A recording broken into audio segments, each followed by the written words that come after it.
Assalamualaikum warahmatullahi wabarakatuh. Kemandum Bang Salun, terus semangat, salam pemulia.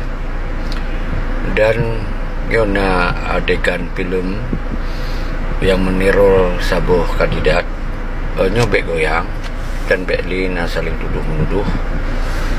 Siapa pelakunya nyota serahkan Pak jajaran Polda, dan Presiden meminta Polda dan jajaran menuntaskan dan menangkap siapa pelaku di balik permainan film tersebut, dan harus menangkap aktornya, dan harus transparan, harus segera mungkin ditangkap. Apalagi saya lihat ada CCTV.